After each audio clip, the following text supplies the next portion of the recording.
Hey, everybody, welcome again to our community podcast show powered by the Orange County Hispanic Chamber of Commerce. I'm your host, John Gutierrez, of course, Senior Vice President here at the Orange County Hispanic Chamber of Commerce.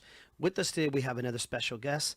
Her name is Jessica Alma Shizeo, Executive Director of Covered California, which is California's ObamaCare healthcare exchange.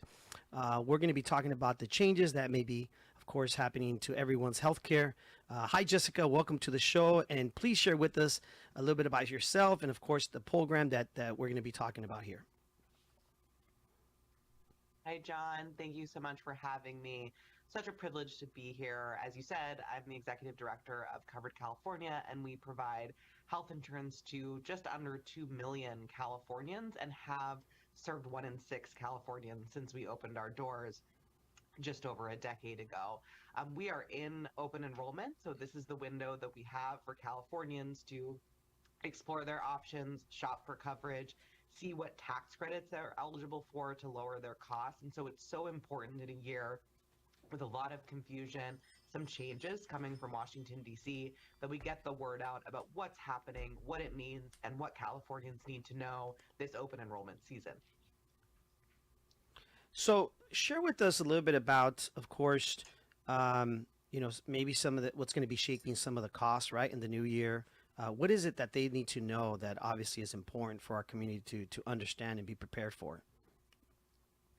So Covered California has offered tax credits since we opened our doors. Those tax credits basically take the premium the insurance company charges, make it lower. They're funded by the federal government, so the cost that people pay is affordable. And they're kind of on a sliding scale. So depending on your income, the more you need, the more you get. Now, a few years ago, Congress made those tax credits more generous. They enhanced them. This is why we call it the enhanced premium tax credits, is the technical term that you might see on the news. Those enhancements expire at the end of this year, and unless Congress acts to extend them, they won't be available in 2026. So while we're watching that closely, the debate in Washington does seem quite stalled. And so there's no confidence that those enhanced tax credits will be available in 2026. What that means is there are the majority of Covered California enrollees who will still be eligible for tax credits, the tax credits we had when Obamacare first launched, but they're less generous than the level of tax credit they've been getting in recent years. Then we also have some of our middle income consumers who could lose their tax credits altogether because without the enhancements, there's a pretty strict cap on which income can get them. And so those are pretty big affordability challenges. California is doing what we can. We do have $190 million from the state budget that we're going to use to mitigate some of these premium increases for Californians. Now, that's a lot of money. We're one of the very few states that has any money to try and fill this hole the federal government is leaving. So we're very grateful to have that.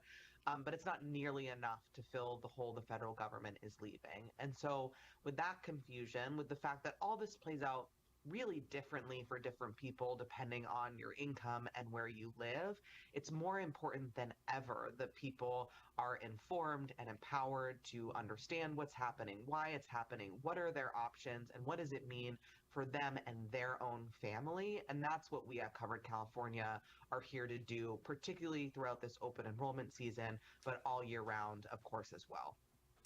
At the Hispanic Chamber of Commerce, we obviously support a lot of business owners and entrepreneurs. I happen to be one myself. We own a hospice company. We're in healthcare. What would you advise business owners like ourselves, that are entrepreneurs? Obviously, we're in the healthcare industry. What should we be looking out for? What are some signs, or what could we do also to, in essence, support the cause, or what we're trying to do here? So I think it's good to start with just how incredible of a resource Covered California Marketplaces, the ACA, has been for small businesses. So nationally, half of enrollees in the marketplace, that's 12 million people in this country or so, are small business affiliated, meaning they're either sole proprietors, or they are small business owners, or they are employees of small businesses who aren't able to offer an employer plan to their employees. Fundamentally, Covered California is about economic freedom. It's about this idea that you can be an entrepreneur and start your own business, that you can join the gig economy or work part time or whatever that may be for you and still have affordable health insurance coverage available to you. 500,000, 1 in 4 of our enrollees are sole proprietors on Covered California. And so when you think about changes to the marketplace and changes to Obamacare, this is a very disproportionate impact on small businesses in particular, on sole proprietors in particular, and we really have to think about it that way. So for our small business owners out there, our business community, and first of all, you should know, are you enrolled in Covered California? And then, like any consumer, be empowered. But also for those that are looking out for their employees' families, who sometimes the employee is with the business, but the family members are on Covered California, knowing what resources are available, knowing how Covered California can help in this moment, can help you help your employees and their families, who we know that small businesses care deeply about. Yeah, I can attest that actually I was very thankful that my wife went and got Obamacare because we're business owners, and as a small business, right, we couldn't afford a business healthcare plan for everybody. It was just really expensive, and recently my son actually had a pretty scarce situation. He had to go to the ER, and it isn't until it impacts you or you're in that situation that you realize how important these programs are, right? And I know usually on our podcast show we like to share stories of situations like that. So first and foremost, thank you for doing this. Thank you for getting the word out. Anything else you would want to share with the community? Obviously, business owners like ourselves that you feel that we also need to continue to educate in the community or get the word out.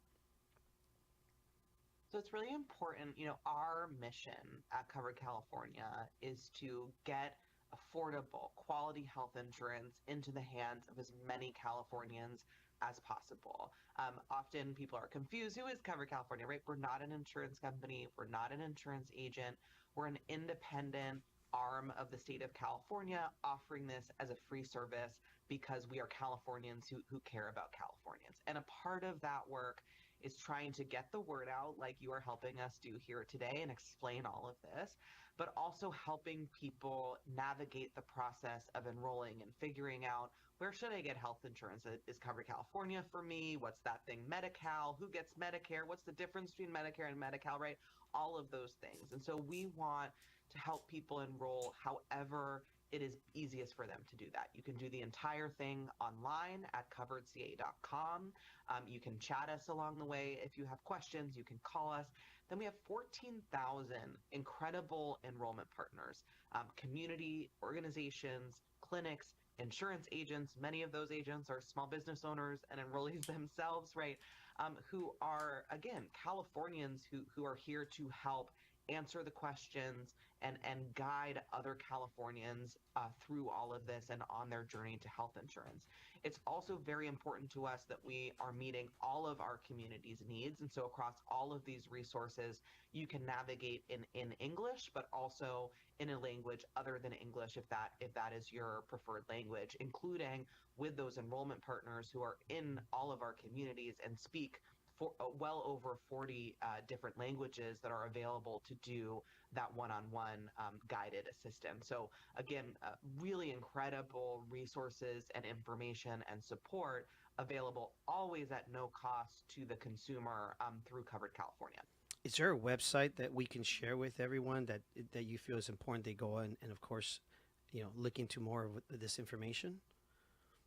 Absolutely. So coveredca.com is the core source that I would send everyone to. You can do, if you know you're ready to shop and enroll, you can launch right into applying for coverage. We do also have a feature where you can get a very quick quote. It takes truly less than 1 or 2 minutes to Hmm. enter some very basic pieces of information you'll know off the top of your head and see, based on what you tell us, what tax credit might you be eligible for, what plans are available, what will they cost, and sort of get that gut check moment. And what's And the then you can deadline? find one of these, the deadline. So um, uh, we are in open enrollment and it runs until the end of January. Okay. But if you want coverage that starts on January 1st, so you enrolled for all of 2026, you do need to enroll by December 31st, which Okay. is just around the corner. Okay. Wow. Well, thank you so much. I know we've run out of time, but I just want to say again, we appreciate having again Jessica Altman who's of course the executive director of Cover California. Thank you so much for taking the time to be on our show and sharing all this good information. You know, we want to encourage everybody that's listening or watching the show, please get informed and please go to the website. And if there's any questions, leave a comment wherever you either listen or view this show. Thank you, John, for having me, for all you're doing, and for all the chamber does as well. Thank you, Jessica. We appreciate your time.